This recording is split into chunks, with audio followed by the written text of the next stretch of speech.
This video is all about inequality in theory, and it is one that I really love and I often find students really struggle with. So I hope you bear with me. Please ask me any questions you have, stuff that isn't clear on the discussion boards. I will do my best to sort of clarify, fill things in, make it all work. So, key theoretical distinction to understand in sort of understanding inequality in terms of sociological theory is that the theoretical perspectives in sociology have different ideas about what inequality is. Not necessarily in terms of like they disagree about the numbers and the math and the statistics, but they disagree with what any of that means. So, the first sort of position, we usually start with sort of functionalist, structuralist perspectives because they're the oldest and also because in some ways they are simpler. But from a sort of functionalist perspective, inequality is socially useful. Okay? And when they talk about that, what they are essentially saying is that there are some things that society really needs to have people do that are, in fact, really, really hard. Okay? So, an example of this might be something like brain surgery, like political leadership, right? Like I don't envy anyone whose job it is to try to negotiate peace in the Middle East. Like that is a difficult job. It requires a lot of sort of mental capacity and a lot of training and a lot of thinking and a lot of preparation and support.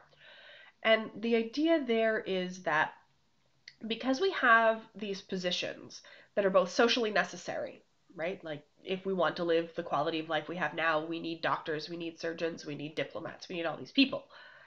Because those positions are both necessary to our society functioning and difficult, okay?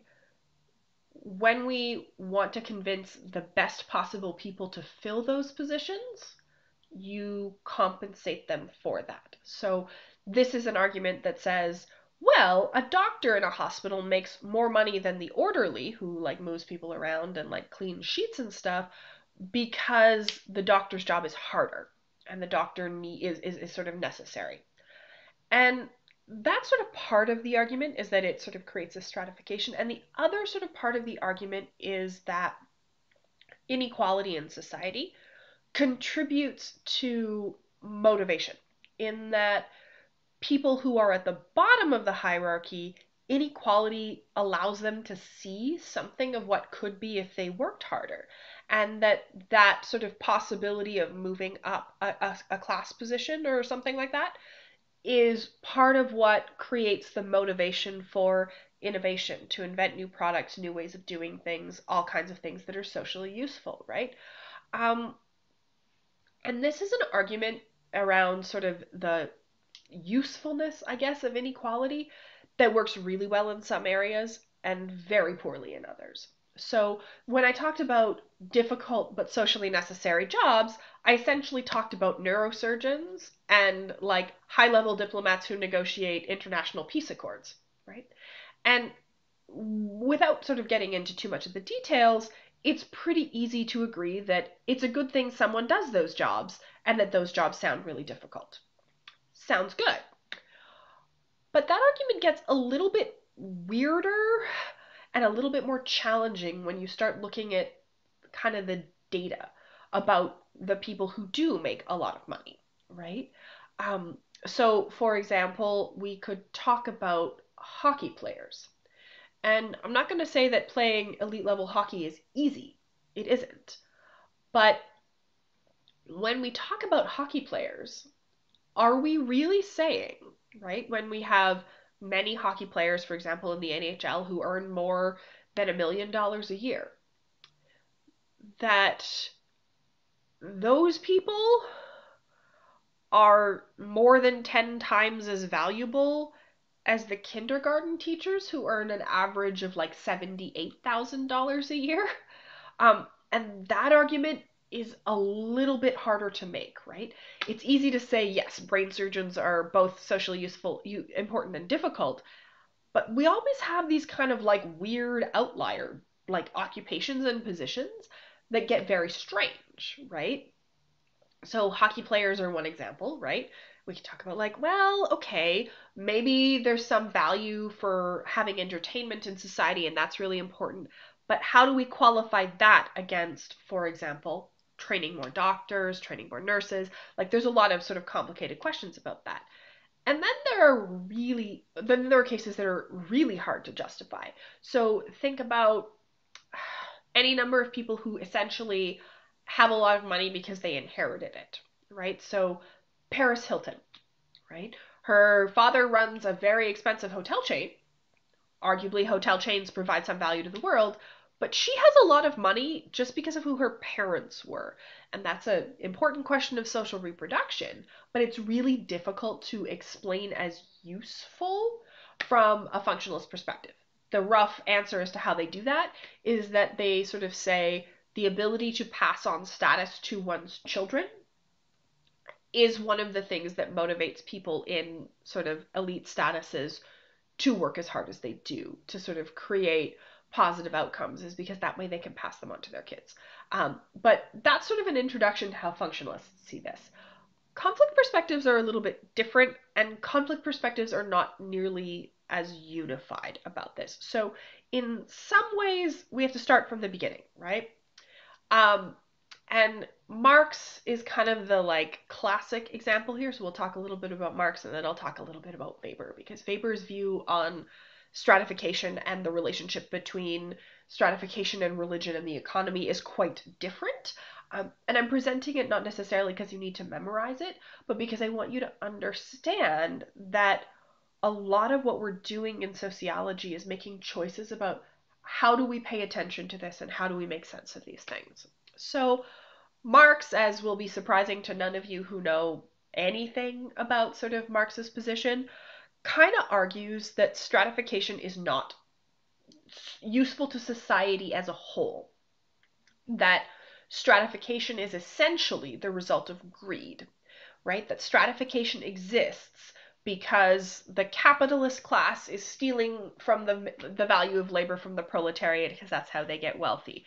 So that's a big part of sort of Marx's position, is that that stratification is fundamentally the result of greed, which is why sort of if you look at sort of his writings around an ideal political system, what you wind up with is a lot less inequality. Whether that inequality comes to pass when we see examples of sort of attempts at socialism and sort of the dictatorship of the proletariat in the real world, different question. But for Marx, you solve the problem by eliminating sort of that sort of stratification.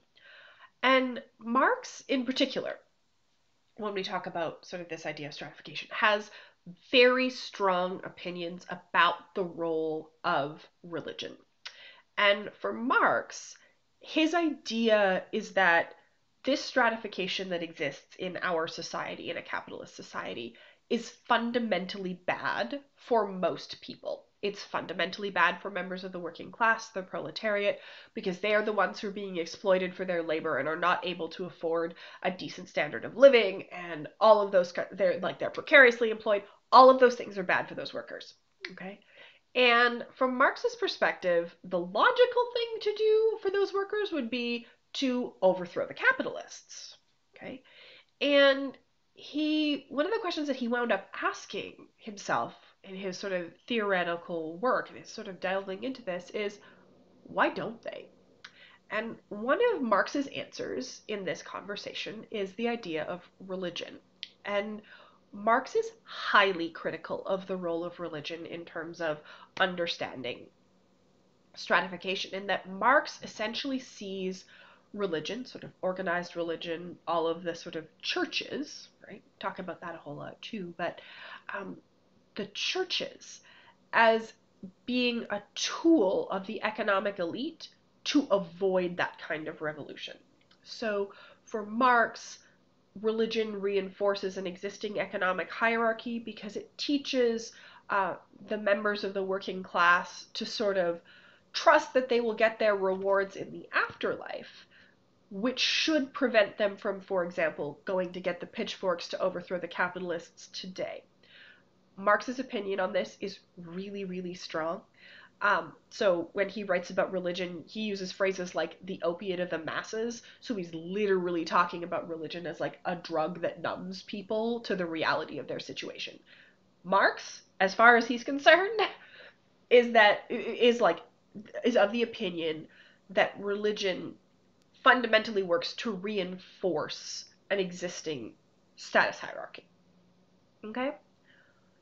Weber's perspective is very, very different in that Weber argues in some ways that religion can be a force for change, and he does that through a conversation around the Protestant work ethic and the spirit of capitalism. That's what the book is called. And he's essentially arguing that religious ideas create capitalism, that religion comes before capitalism does, and that sort of changes the role that capitalism and religion, like their relationship.